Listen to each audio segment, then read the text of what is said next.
Hello guys.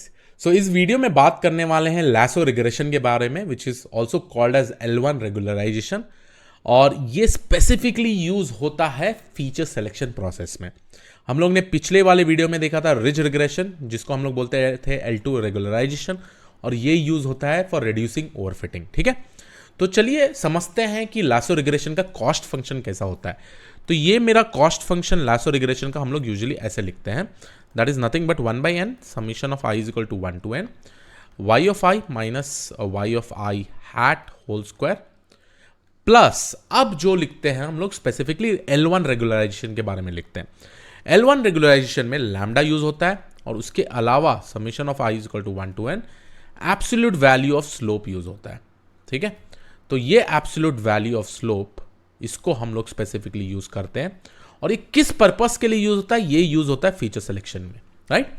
जो bridge में देखे थे हम लोग, ये जो पैरामीटर यहां पर ऐड हो रहा है वो स्लोप स्क्वायर हो रहा है, राइट। बट इस केस में absolute value of slope is basically getting multiplied with respect to the summation, right.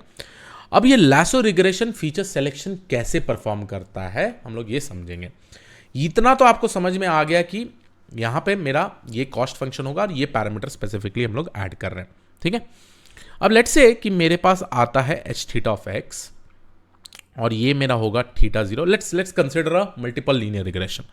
तो theta 1 x1 plus theta 2 x2 plus theta 3 x3। Let's say कि मेरे पास 3 इंडिपेंडेंट फीचर है and let's go ahead and say that हम लोग ने कुछ compute कर लिया है इधर, और मैं यहाँ लिख देता हूँ 0.52, थीटा 1 का लिख देता हूँ 0.5161 और यहाँ थीटा 2 का प्रॉब्लम लिख देता हूँ 1. ओके, मैं यहाँ पे लिख देता हूँ। ये बेसिकली मेरे बेस्ट फिट लाइन ने कैलकुलेट कर लिया, या प्लेन ने कैलकुलेट कर लिया, या मॉडल ने कैलकुलेट कर लिया। लेट्स से कि ये 1.5 x2 और फाइनली ये है मेरा 0.2 x3। अब यहाँ हर एक कोइफिशिएंट पे ऑब्जर्व करिए, कोइफिशिएंट बताता क्या है। Let's consider this coefficient. ये कोइफिशिएंट ये बोल रहा है with the unit movement in x2।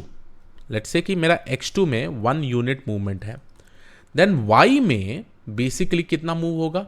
y में 1.5 ऑफ x2 मूव होगा। उसका मतलब 1.5 स्पेसिफिकली मूव होगा, 1.5 टाइम्स मूव होगा, राइट। तो ये नोटेशन बेसिकली बताता है ये कोएफिशिएंट, ओके। बट आप इस सिनेरियो में देखें, जो अगर मैं ये इसका एग्जांपल करूं ये कोएफिशिएंट का, इसका मतलब क्या है? अगर मेरा x3 1 यूनिट से मूव हो रहा है तो मेरा y कितना यूनिट से मूव हो रहा है? 0.2 ऑफ x3, राइट। 0.2 तो बहुत छोटा सा वैल्यू है, राइट। तो ये जो 0.2 कोएफिशिएंट आता है ना, इसका मतलब जो मेरा y है और x3 है वो ज्यादा कोरिलेटेड नहीं है। ठीक है, तो इस सिनेरियो में हम क्या कर सकते हैं, ये जो x3 है हम इसको फीचर को रिमूव कर सकते हैं। We can remove this feature, और यही प्रोसेस को हम लोग बेसिकली बोलते हैं फीचर सिलेक्शन। ठीक है, अब आप सोच रहे होंगे क्रिश कैसे होता है इसको, प्रॉब्ली हम लोग कैसे इसको फीचर को रिमूव कर सकते हैं। ठीक है, तो उसके लिए आपको प्रॉब्ली समझना पड़ेगा यहां पे जो लैम्डा और स्लोप है ना, उसका रिलेशनशिप क्या है। तो मैं यहां कॉपी कर देता हूं और हम लोग फाइंड आउट करने की कोशिश करेंगे कि लैम्डा और स्लोप का रिलेशनशिप क्या है। ठीक है, अब इस सिनेरियो में, ठीक है, इस सिनेरियो में जो मेरा लैम्डा होगा, ठीक है, ये तो मेरा कॉस्ट फंक्शन है प्लस लैम्डा, और जो यहाँ पर मैं यहाँ पे स्पेसिफिकली लिखूंगा, लेट्स कंसिडर के मेरा लैम्डा इज इक्वल टू 1 है, मैंने इनिशियलाइज कर दिया है ऐसे 1। ठीक है, मैं दूसरे वैल्यूज भी यूज कर सकता हूँ। अब पुराने वाले में भी देखिए, जब लैम्डा इज इक्वल टू 0 तो वो तो मेरा सिंपल लीनियर रिग्रेशन हो गया, राइट। जैसे लैम्डा का वैल्यू चेंज होगा तो मेरा स्लोप का वैल्यू डिक्रीज हो रहा है। अब इस केस में लैम्डा इज इक्वल टू 1 आ गया। अब यहाँ पे जो स्लोप है, summation of absolute value of slope, मैं बेसिकली ऐसा कर रहा हूँ, theta 1 plus theta 2 plus theta 3, ये स्पेसिफिकली हम लोग कर रहे हैं। ठीक है, बट अब सबसे ज्यादा इंपॉर्टेंट ये है आपको समझना, what is the relationship between lambda and slope. ठीक है, तो रिलेशनशिप अगर आपको फाइंड आउट करना है लैम्डा और स्लोप का, ये बेसिकली तो एरर बताता है। तो अगेन मैं जाऊंगा और वही डायग्राम बनाऊंगा जो है मेरा थीटा और जे ऑफ थीटा के बारे में। ठीक है, और अगर मैं ये डायग्राम बनाऊं यहां पे, लेट्स कंसिडर दिस इज -0.2, 0.2, 0.4, 0.6, 0.8, ये मेरा थीटा का वैल्यू। ठीक है, आप एक चीज ऑब्जर्व कर पाएंगे, अगर मैं लैम्डा इज इक्वल टू 0 लूँ तो मेरे को ऑब्वियसली ऐसे टाइप का ग्रेडियंट डिसेंट मिलेगा। This is with respect to lambda is equal to 0। Lambda is equal to 0 मतलब मैं सीधा मीन स्क्वायर्ड एरर ले रहा हूँ, ठीक है। अब जैसे मैं लैम्डा का वैल्यू इंक्रीज करता हूँ तो आप प्रॉब्ली देखिएगा ये भी शिफ्ट होगा, मेरा जो ग्लोबल मिनिमा है वो भी शिफ्ट होगा यहाँ से यहाँ, ठीक है। लेट्स से कि this is for lambda is equal to 10, ठीक है। मैं इसको अच्छे से ड्रॉ कर देता हूँ, ठीक है। लेट्स से कि मैं यहाँ पे लिख देता ऐसे लैम्डा इज इक्वल टू 10, ठीक है। तो लैम्डा इज इक्वल टू 10, तो यहाँ मेरा यहाँ से यहाँ ग्लोबल मिनिमम शिफ्ट हो गया। Let's go ahead and consider अगर और मैं लैम्डा का वैल्यू इंक्रीज करता हूँ तो ये मेरा हो गया यहाँ से यहाँ लैम्डा इज इक्वल टू 20 पे यहाँ शिफ्ट हो गया, ठीक है। और जैसे जैसे लैम्डा का वैल्यू इंक्रीज होता है आप देखिए जो आपका लास्ट डेटा पॉइंट होगा ना ऐसे ही ऊपर शिफ्ट होते जाएगा और बाद में ये रुक जाएगा 0 में। ये पूरे पॉइंट्स रुक जाएंगे 0 में, यहीं पे 0 में रुक जाएंगे। देखिए ये सारा 0 ही है, यहाँ जो पॉइंट्स है ना, अगर मैं इसको ओके मैं आपको और अच्छे से डायग्राम ड्रॉ करके दिखाता हूँ। तो ये मेरा हो गया येलो वाले पॉइंट का, ठीक है। अब आप प्रॉब्ली ऑब्जर्व करिएगा यहाँ पे मैं एक और पॉइंट जब ऐसा बनाता हूँ तो ये हो गया मेरा लैम्डा इज इक्वल टू 20 का, और एक और पॉइंट अगर मेरे को बनाना है तो अगेन मेरे यहाँ पे जाके लैम्डा इज इक्वल टू 30 कर देता हूँ। तो आप यहाँ पे देखिए ये पॉइंट में ऑलमोस्ट अटक जाता है। ये point is nothing but it is basically talking about this 0, ठीक है। तो यहाँ पे इन शॉर्ट ये जो कोएफिशिएंट का वैल्यू है ना डिक्रीज होके 0 हो रहा है, राइट, जैसे जैसे लैम्डा का वैल्यू इंक्रीज हो रहा है, ठीक है। तो इसका मतलब ये है जो फीचर ज्यादा कोरिलेटेड नहीं होता है और हम लोग ये कॉस्ट फंक्शन के थ्रू उसको देखेंगे तो उसका जो वैल्यू है जब ऑप्टिमाइज कर रहा है, जब कन्वर्जिंग कर रहा है, when we use this lasso regression it will reduce this 0.2 value coefficient to exactly 0, right.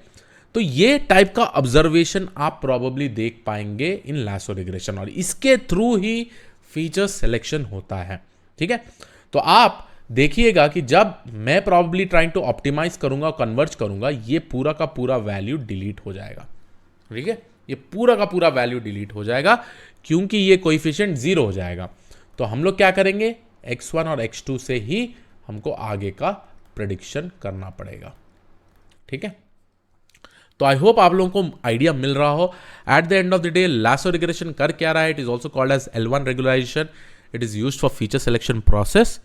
और फीचर सिलेक्शन कैसा, जो भी फीचर को ज़्यादा कोरिलेटेड नहीं होता है आउटपुट फीचर से उसका कोएफिशिएंट छोटा होता है। और कन्वर्जेंस एल्गोरिथम में जैसे जैसे मैं लैम्डा के वैल्यू से प्ले करूंगा, लैम्डा क्या है मेरा हाइपर पैरामीटर है, lambda is nothing but it is a hyper parameter, right. तो जैसे जैसे मैं लैम्डा का वैल्यू डिफरेंट चूज सेलेक्ट करूंगा आप देखिएगा थीटा का वैल्यू कम होता है at one point of time. जो फीचर ज़्यादा कोरिलेटेड नहीं है ना उसका जो थीटा वैल्यू होगा वो 0 बन जाएगा, दैट इज समवेयर हियर। और आप देख पाएंगे डायरेक्टली, आप वो स्पेसिफिक फीचर को डायरेक्टली रिमूव कर पाएंगे और रिमेनिंग फीचर्स को आप डायरेक्टली यूज कर पाएंगे। तो इस तरीके से लासो रिग्रेशन बेसिकली वर्क करता है, right. It is basically used for doing the feature selection process, okay. तो आई होप आप लोगों को समझ में आ गया हो।